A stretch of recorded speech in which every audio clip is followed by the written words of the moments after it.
Rap Geek não existe. E se você discorda, me explica como um gênero musical consegue ser rock,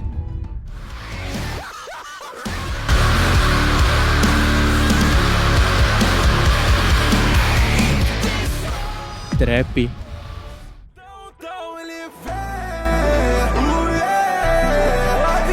dançarino, mas por quê?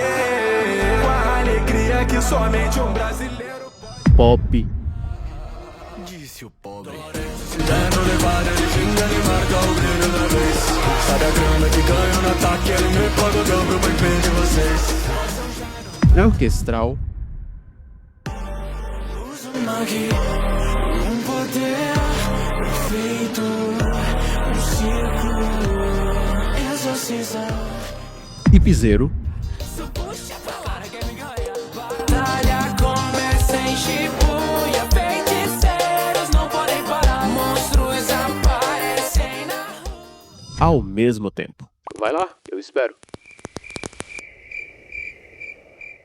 Pois é, você não consegue, porque enquanto a gente insiste em chamar tudo de Rap Geek, a gente está reduzindo uma revolução musical inteira em um termo muito limitado. E hoje eu vou te mostrar exatamente o que você tá chamando de errado. Olha, esses dias o YouTube me jogou de novo aquele vídeo do Kitei, a melhor época para ser artista independente. E se você não conhece, sério, vai lá assistir que vale muito a pena. E ele fala sobre como hoje pequenos criadores conseguem fazer arte de qualquer tipo sem depender da grande indústria e sem pedir permissão. E aí eu juntei aquilo com a parada que eu acompanho há muitos anos, que eu sou particularmente apaixonado, música geek brasileira. E pensei, cara, isso aqui é a prova viva do que o Kitei tá falando, só que maior e talvez um pouquinho mais louco. E ninguém tá prestando realmente atenção. Então, bora voltar um pouco. Porque para entender o tamanho dessa revolução, primeiro você precisa entender de onde ela veio. Duelo de titãs, 7 minutos versus pegaus.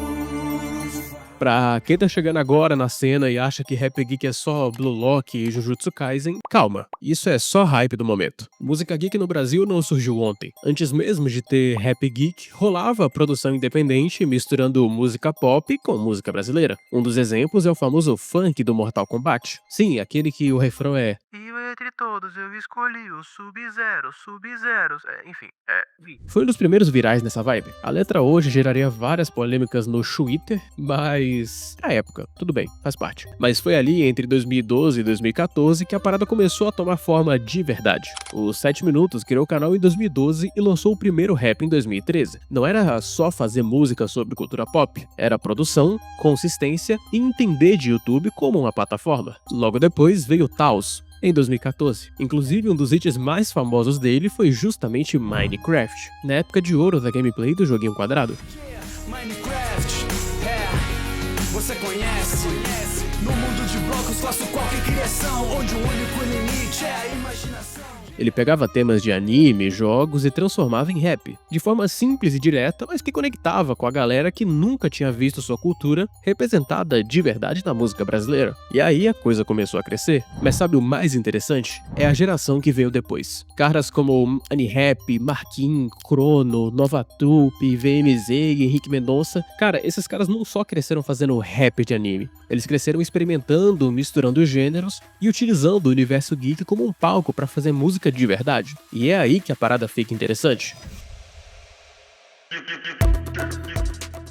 Agora vamos aos fatos, porque antes de falar sobre estética, sobre se é música de verdade, é importante entender a dimensão do que a gente está falando. A música geek brasileira gera bilhões de visualizações em plataformas digitais, mas vamos deixar esse número de lado um pouco. E vamos colocar em perspectiva com dados um pouquinho mais concretos. O rap da Akatsuki do 7 Minutos já alcançou 240 milhões de visualizações no YouTube e 56 milhões de plays no Spotify. Isso dá quase 300 milhões de reproduções em uma única música. Tipo, o Minato do MH Rap bateu 100 milhões de visualizações no YouTube. O MH Rap hoje tem 4 milhões de inscritos no canal. Pra você ter noção do tamanho, o AniRap e o Marquinhos, dois nomes grandes da nova geração, juntos somam mais de 2,2 milhões de inscritos. não é só número de internet, é palco real. 7 Minutos tocou no Rock in Rio 2024, lá do palco Supernova. E sim, eles tocaram no Rock in Rio, um dos maiores festivais de música do mundo. A Liga Anel Egoísta do Unirap, que é um projeto colaborativo onde vários artistas interpretam personagens diferentes, 4 músicas, e cada uma com uma produção cinematográfica, uma narrativa interconectada e uma lore muito complexa, todas com bilhões de visualizações. E quando você tem números desse tamanho, quando você tá enchendo o festival e quando você tá no Rock in Rio, não dá pra chamar de nicho. É um fenômeno cultural. E o mais interessante é que isso tá gerando uma baita economia. Aqui é onde a história fica realmente interessante. Sabe aquela ideia de que, é só um moleque num quarto com um microfonezinho barato? Que nem eu aqui, inclusive. Esquece. Geek Music, a primeira gravadora brasileira especializada em música geek, fundada por Alexandre Ducan, executivo que veio do mercado fonográfico tradicional, gente que trabalhava com gravadora grande e que viu o mercado musical brasileiro mudando e decidiu apostar em música geek como um negócio. Por quê? Porque tem dinheiro rolando e tem produtores profissionais como o Sidney Scácio que trabalham exclusivamente pra cena, mixagem, masterização e produção de alto nível. E sem contar que a gente tem animadores, editores, motion designers, enfim, uma cacetada de gente. Cada projeto grande tem uma animação customizada, uma edição cinematográfica e uma produção altamente coordenada. 7 Minutos faz parte da Ara Music, o braço de distribuição da Warner Music. Sim, a Warner, uma das maiores gravadoras do planeta. E o VMZ, a música Plutão viralizou no TikTok em novembro de 2021 e o seu rosto apareceu no outdoor da Spotify na Times Square, lá em Nova York. E a primeira turnê nacional da cena aconteceu em 2024. A turnê especial de 10 anos dos 7 Minutos começou em março lá em São Paulo, com ingressos completamente esgotados e rodou o Brasil inteiro. Isso não é brincadeira de internet, é basicamente uma indústria.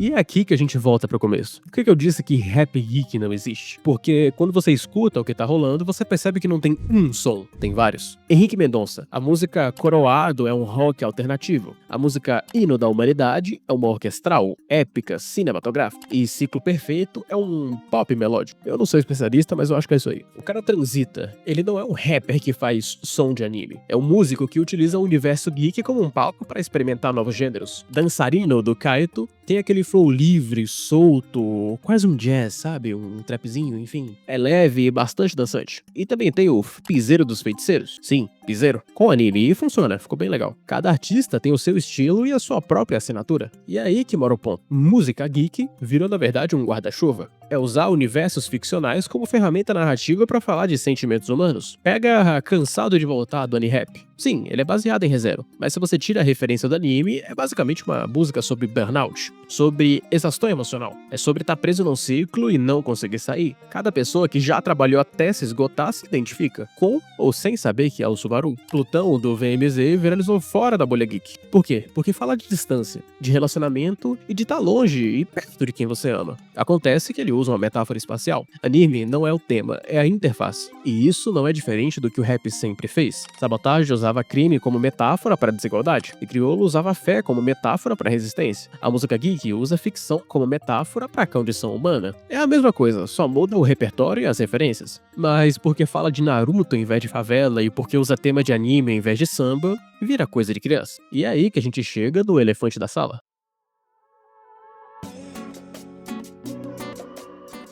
Lembra do que o Kitei fala naquele vídeo? Não sei se você assistiu, mas ele fala que hoje é a melhor época pra ser artista independente, que você não precisa de permissão da indústria, que você não precisa de validação de nenhuma instituição. Então, a música geek brasileira é a prova viva disso. Mas tem um negócio curioso que acontece. Esses mesmos artistas que movimentam bilhões de visualizações, que enchem festival e que vivem na música, ainda são tratados como não sério. E não é só com eles. Semana passada rolou aquela discussão quando o PBNO Cifrão, eu não sei como é que fala o nome desse cara, desculpa, fez uma música sobre o Brasil. Teve Ratos Inimigo BR, teve Caipirinha, Capivara, enfim, o pacote completo dos estereótipos. E rolou aquele debate de Twitter de sempre. O brasileiro sempre desenhado com capivara e com bandeira do Brasil, a gente é mais do que isso. E olha, eu entendo de certa forma uma frustração vindo disso, de verdade. Mas a pergunta que ninguém fez é por que isso incomoda tanto? O japonês ele não surta quando um gringo faz um anime de samurai. E sabe por quê? Porque a indústria cultural japonesa é tão forte e tão consolidada que esse estereótipo não ameaça nem um pouquinho. O russo não liga quando ele é retratado como um bebedor de vodka em filme americano. Por quê? Porque o cinema russo existe. E é respeitado, e tem espaço na cena. A gente surta quando vê a Hatsune Miku de biquíni e capivara, porque a gente ainda tem aquele complexo de vira-lata, que a nossa cultura só pode ser futebol e carnaval. Mas peraí, por que ela não pode ser os dois? O Brasil pode ser futebol e cultura geek, pode ser samba e música de anime, e pode ser feijoada e cosplay. A música geek brasileira não tá tentando substituir nada, ela tá adicionando. E quando a gente rejeita isso, a gente vira a cara e fala, não, isso não é cultura brasileira de verdade. A gente tá repetindo o mesmo discurso que usaram pra marginalizar o funk, pra marginalizar o rap e pra marginalizar tudo que veio da periferia cultural e que não pediu licença pra existir. E a diferença